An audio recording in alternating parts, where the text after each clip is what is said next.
emailing this morning, and I haven't quite finished my coffee yet, as I see Ashani has a question, and we can keep chatting. But thanks for the time. And again, that's why I answered so quickly, as I was like, great, like I want to start talking to more folks about this so I can just hear from you.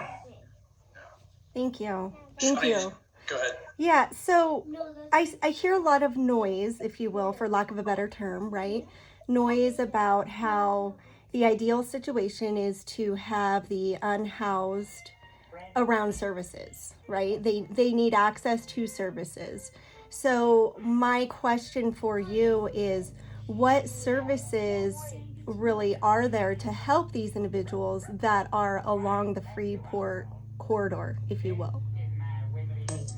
There are not a lot of services along Freeport corridor. The model that we've been doing with the safe grounds, because arguably at WX there's no services over there as well, is bringing the services to them.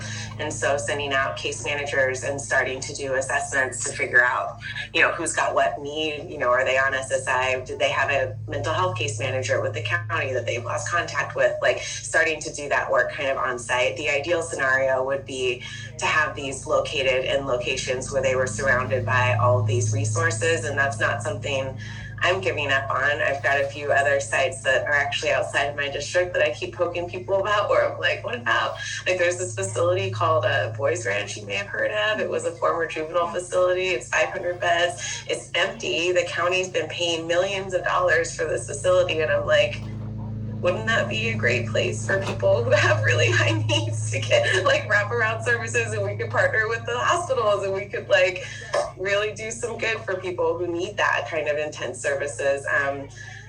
But yeah, it's moving a molehill. I mean, every time I talk to the supervisors, they're like, gosh, essentially I'm dumbing it down a little bit, but basically what they say is, gosh, that sounds hard. And I'm like, well, yes, everything sounds hard until you start breaking it down into steps and budgets, and like, let's, if we could get 500 of our most needy folks into a facility that could really meet their needs, wouldn't that be better than what we have now? So yeah, that's definitely the dream. I think we're making lemonade now, honestly, in terms of like where it's at. It's just